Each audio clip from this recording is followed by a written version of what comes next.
If all these Epstein list motherfuckers are getting off scot-free, I get to listen to Diddy again, all right? I think that's the deal, man. I think that is. How you guys doing tonight? Having fun? Oh, man. It's nice to be here. Nice to be back in Tempe. Actually, I lived here for almost 20 years. Yeah, man. Moved to Los Angeles about a year ago, close to. And I got some complaints, man. I do. I miss it. I miss being able to get anywhere you want to go in like 20 minutes or less, right? In LA also, man, they've got the most aggressive drivers in the world. Yeah. Right? And look, and hear me out. I know Arizona's got its problems, but Arizona has a system that kind of helps keep people in line. And it's real simple. It's just everybody's got guns and everybody knows everybody's got guns, you know? It's fucking terrifying, but it does help keep people polite, you know? Shit, man. Last time I was in Phoenix, I got cut off by this big-ass truck. And you guys all know the type, 8-inch lift, Trump flag smacking you in the face. And this guy's license plate, I kid you not, read GUNOWNR. Gun owner, for those of you guys still sounding that out. I know that missing E can make it a little tricky sometimes. And look, I'll be perfectly honest, if I'm in a certain kind of mood, I might fuck with a Toyota Prius. But there is 0% chance I am messing with a Ford F-Second Amendment, man. Dude, that guy has guns, and I have no idea how many Monster energy drinks he's had. I will live to fight another day. I don't miss the heat, though. No, dude, triple digits in March is kind of fucked up, man. It's crazy, dude. It's crazy. I've been kind of bit with the bad weather bug everywhere I've been past month and a half or so. I was in Dallas a couple weeks ago, nothing but rain. A couple weeks before that, I was up in Minnesota, and they were having a polar vortex.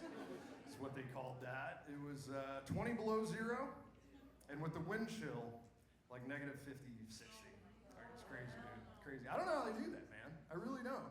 Dude, from the moment I stepped foot off that airplane to the moment I got back on, my nipples were hard as a rock. I think they're still thawing out, to be honest with you. Fuck, dude. My nipples were hard for so long, they started to cramp up. I was getting, fucking ever gotten nipple cramps? Fuck, something else, man. Yeah, some strong nippled folks up there in Minnesota. I'll tell you what. They were into the Winter Olympics, though. I enjoyed that, man. That was cool. I watched a ton of that, man. I suddenly became a huge fan of women's speed skating. A few of you, she's on your algorithm, a couple of you out there. You guys seen this Dutch gold medalist, man? She got a caboose on her, I'll tell you that much, man. Dude, I turned it on one morning, and I watched those fine asses skate in circles for like 30 minutes straight. Before I realized I was watching men's speed skating. Like, why do they gotta dress them the same, man? Holy shit. I can spend 20 minutes jerking off to a dude named Doug. Not how you want to start your morning, I tell you that much, man. Yeah, I was up there, I was visiting my son. Oh, we got any parents out there in the audience? All right, there's enough of you. I'll tell these jokes. I was up there visiting my son. He's up there playing hockey. He just turned 15 years old. Yeah, he smells like it too. No, he's a good kid. I love him to death. But if you don't know, 15 is like kind of one of those milestone birthdays, right? Like at 21 you can drink, at 18 you can vote, and at 15 I threw my boy a quinceañera. That's what No, we didn't do that. 15 kids can fly alone, which is a really big deal for me because about a year and a half ago, my son moved up to Minnesota to play hockey. So anytime I wanted to spend time with him, I'd have to fly there, pick him up, fly back, and then do it all over again to get him home. It was time-consuming and expensive. So obviously flying solo was a really big deal for us. But he's my baby boy, so I was a little nervous, you know? I didn't want anything to happen to him. So for his first flight, I booked him a direct, nonstop, and he pulled it off. No issues, right? So for his next flight, I'm booking that bitch Frontier, man. Yeah, we're gonna teach him how the real world works, you know what I'm saying? and see if he can survive a 2-day-long layover in Denver without a credit card. You know what I mean? Get out there. Make something of yourself, boy. Yeah, I was actually terrified they were going to lose him, but it's crazy what you'll do to save $60, you know? Yeah, a deal is a deal, man. I will say that. Yeah, you like that? That's more real money. That buys like 2 drinks here, you know what I'm saying? Yeah, 1 drink, yeah. What'd you get, the souvenir mug? 1942, dog. Oh, the good shit. That's why you guys are laughing so hard. 'Cause I know I'm not this funny. Yeah, man. Easily, though, I think the hardest part about raising a teenager is walking the line between parent and friend, right? Especially if you want to spend any sort of time with them at all. But my son and I, we've got a thing. We like to, when we're together, we like to hang out in the garage, watch hockey. You know, he'll shoot pucks, I'll have a couple beers. And the other night we were in there, and I could tell he had something on his mind. You know, he wanted to ask me something. He finally works up the courage, and he's like, "Dad, can I have a beer?" Right? I was like, "Another one already?" Holy smokes, man.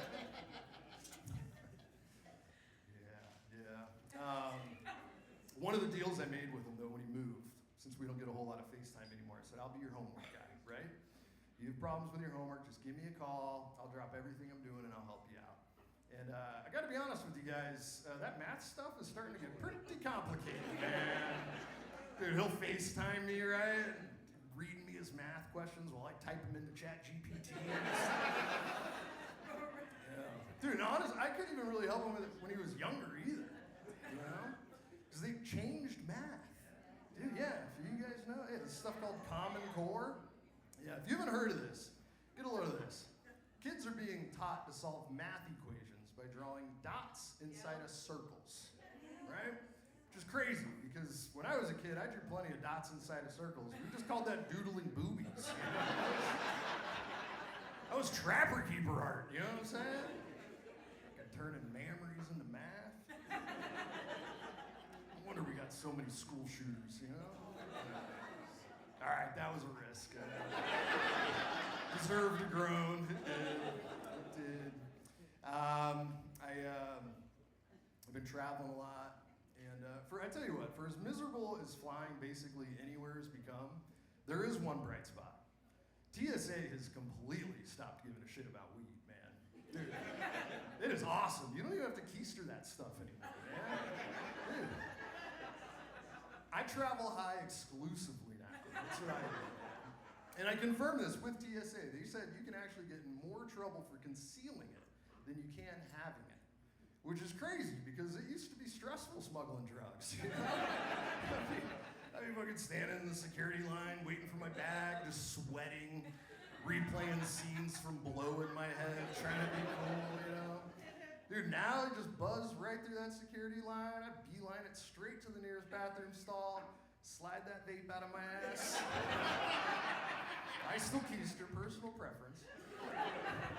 And I rip that thing like I'm sucking a fucking milkshake through a coffee straw. Oh, yeah, suddenly all the stresses of air travel kind of melt away, you know? Yeah. I do think we're at a point, I think airline employees should be able to hand out edibles. Yeah, dude, right? Solve a lot of common airport attitude problems, tell you that much, man. Dude, you got someone freaking out about having to check their carry-on, just toss them a gummy.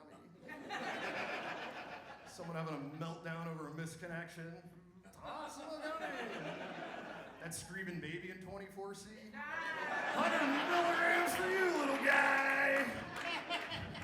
Night, night. Although, if you're not a regular smoker, an airplane probably would be a terrible place to find out that weed makes you paranoid, man. Fuck. We all know Boeing doesn't need any more doors ripped off in the flight, you know? Crazy. I got married about 8 months ago. Thank you. Yeah, my wife's a Latina. Yep, I chose violence. No, she's awesome. I love her to death. But we're one of those couples where one person is significantly better looking than the other. Yeah, my wife looks like this exotic mix of like Selma Hayek and Zendaya. Yeah. which is a problem because I look like I sell fertilizer. Yeah. And about 2 months into moving to LA, I did something that I said I would never do. I shaved my beard off for the first time in almost 15 years. Yeah, it was traumatic. It was. But I had a good reason.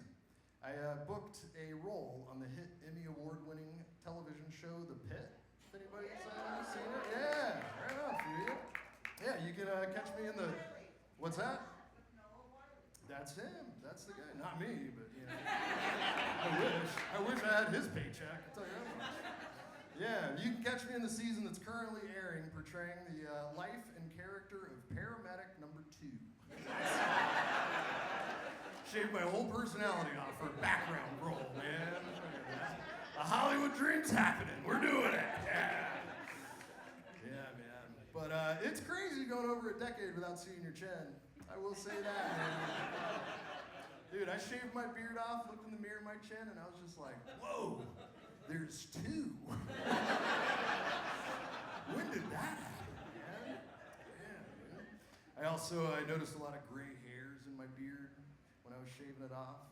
And that sucks, because most guys my age, when they start to go gray, you know, they look distinguished. They have that salt and pepper look. Yeah, and us gingers, we're just stuck with more of a salt and turmeric look. I don't want to get me started on my pubes, man. Looks like I'm seasoning raw chicken for some sort of curry dish down there.